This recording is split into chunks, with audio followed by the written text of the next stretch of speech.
स्वागत है आपका मेरे YouTube चैनल में। आज हम लोग देखने वाले हैं कक्षा 8वीं विषय हिंदी से पाठ मनुज को खोज निकालो का प्रश्न उत्तर। पिछले वीडियो में हमने पूरा पाठ पूरी कविता का अर्थ बहुत ही सरल तरीके से आपको समझाया हुआ है। यदि आपने वीडियो नहीं देखा है तो जा करके देख सकते हैं, डिस्क्रिप्शन बॉक्स में लिंक दे दिया जाएगा। आज इस वीडियो में इस पाठ के प्रश्न उत्तर पर चर्चा करने वाले हैं। तो चलिए पढ़ना शुरू करते हैं, वीडियो शुरू करते हैं। चैनल को सब्सक्राइब कीजिएगा, दोस्तों को शेयर कीजिएगा। वीडियो को आपको अंत तक देखना ताकि सारी चीजें अच्छे से क्लियर हो सके। चलिए यहाँ पर प्रश्न अभ्यास से पहला प्रश्न है कि मूल व्यक्ति को कवि ने कहाँ से खोज निकालने को कहा है। जो मूल व्यक्ति है, मूल व्यक्ति कहने का अर्थ सच्चे व्यक्ति, तो सच्चे व्यक्ति को जो है कवि ने कहाँ से खोज निकालने को कहा है अपनी इस कविता में।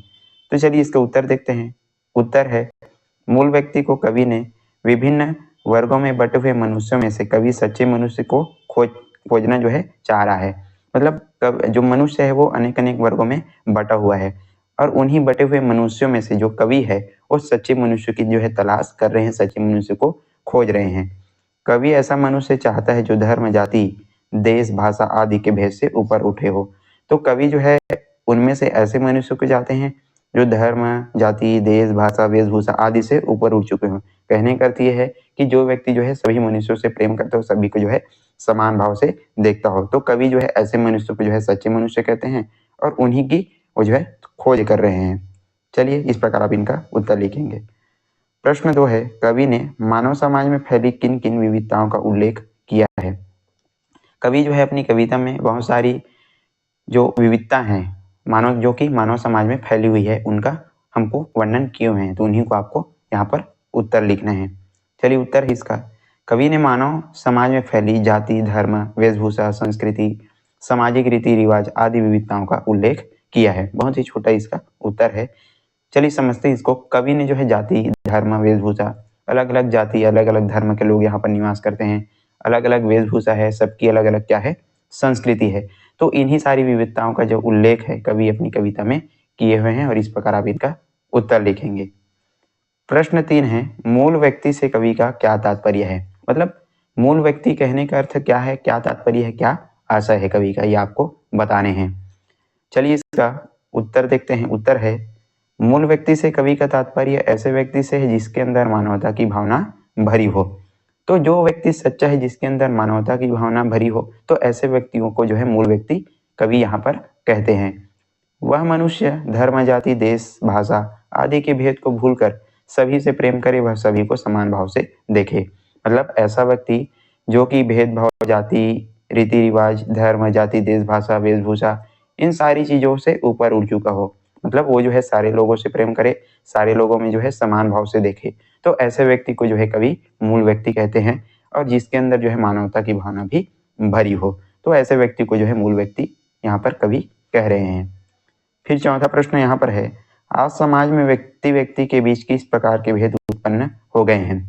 मतलब हर व्यक्ति के बीच किन प्रकार के भेद हमको देखने को मिलते हैं, किस किस प्रकार के जो भेद हैं वो उत्पन्न हो चुके हैं समाज में, इसको आपको बताना है, उत्तर लिखना है। चलिए उत्तर देखते हैं। आज समाज में व्यक्ति के बीच धर्म, जाति, वर्ण, वेशभूषा, राजा, प्रजा, सज्जन, दुर्जन आदि के भेद जो है उत्पन्न हो गए हैं।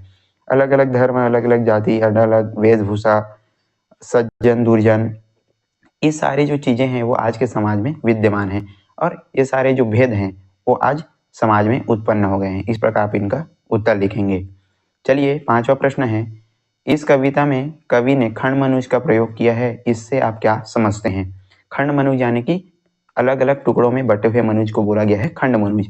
तो इससे आप क्या समझते हैं, इसको आपको बताना है। उत्तर है इसका, इस कविता में कवि ने खंड मनुज का प्रयोग ऐसे व्यक्तियों के लिए किया है जो धर्म, जाति, वर्ण, वेशभूषा आदि भेदभाव को अपने भीतर रखे हुए हैं। मतलब खंड मनुज जो बटे हुए मनुष्य ऐसे व्यक्तियों के लिए इसका प्रयोग किया गया है जो व्यक्ति आज भी धर्म, जाति, वर्ण, वेशभूषा आदि की जो भेदभाव, इन सारी जो भावना है उसको अंदर रखे हुए हैं। तो ऐसे व्यक्तियों को कवि क्या कहते हैं, खंड मनुज कहते हैं, जो कि टुकड़ों में बटे हुए हैं। इस प्रकार आप इनका उत्तर लिखेंगे। चलिए छठवां प्रश्न है कि कवि जो है किस अंध यवनिका को उठाने की बात कह रहा है। अंध यवनिका मतलब होता है पट्टी, मतलब जो, और अंध यानी कि आंख, तो आंख में बंधी पट्टी। तो कवि जो है किस अंध यवनिका यानी कि कहने का अर्थ यह है कि कवि जो है आंख में कौन सी पट्टी को उठाने की बात यहाँ पर कह रही हैं, आपको बताने हैं। उत्तर है कवि जो है अंधविश्वास और रूढ़िवादी प्रवृत्ति की अंध यवनिका को उठाने की बात कह रहा है। बहुत सारे अंधविश्वास हैं, बहुत सारी रूढ़िवादी जो परंपराएं हैं, उनकी जो अंध यवनिका हैं, जो बंधी हुई पट्टियां हैं, जो हमारे आंखों पर बंधी हुई है, तो उनको उठाने की बात जो कवि है अपनी इस कविता में कहते हैं। और इस प्रकार आप इनका उत्तर लिखेंगे कि कवि अंधविश्वास और रूढ़िवादी प्रवृत्ति की अंध यवनिकाओं को उठाने की बात कह रहा है। प्रश्न 7 है, वर्णों में बटा हुआ मनुष्य किस प्रकार पूर्ण मनुष्य बन सकता है। मतलब जो है मनुष्य अलग अलग वर्णों में बटा हुआ है, तो वो जो है किस प्रकार से पूर्ण मनुष्य बन सकता है, ये आपको पूछा जा रहा है। उत्तर है कवि कहते हैं कि जातिगत ऊंच नीच इस सारी भावनाओं को भूलकर आपसी प्रेम भाव से मनुष्य पूर्ण मनुष्य बन सकता है। यदि मनुष्य जो है ऊंच नीच भेदभाव इन सारी चीजों की भावनाओं को भूल करके आपस में प्रेम भाव से रहे, सबसे समान व्यवहार करे, तो इससे मनुष्य क्या बन सकता है, पूर्ण मनुष्य बन सकता है। तो इस प्रकार आप इनका आंसर लिखेंगे कि कवि कहते हैं कि जातिगत ऊंच नीच इस सारी भावनाओं को भूल करके आपसी प्रेम भाव से मनुष्य पूर्ण मनुष्य बन सकता है। चलिए अंतिम प्रश्न यहाँ पर 8वां नंबर है, रूढ़ी रीतिगत विश्वासों को मिटा देने की बात कवि ने क्यों कही है। जो पुरानी रूढ़ी रीतिगत जो विश्वास है, जो अंधविश्वास है, उनको दूर करने की बात कवि क्यों कहते हैं, आपको बताने हैं।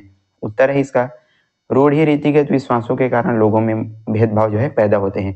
लोगों के बीच जो है इसी के कारण से, अंधविश्वासों के कारण से, जो रीतिगत जो विश्वास है उनके कारण से क्या होते हैं, भेदभाव उत्पन्न होते हैं, भेदभाव पैदा होते हैं।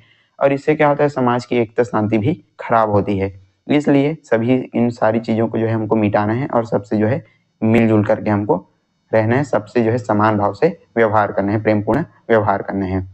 तो इस प्रकार आप इनका जो है उत्तर लिखेंगे। यहीं पर आज का हमारा वीडियो समाप्त होता है।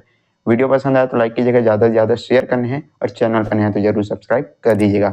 पूरी कविता को बहुत ही सरल तरीके से आपको समझाया हुआ है। वीडियो आपने नहीं देखा तो जा करके देख सकते हैं।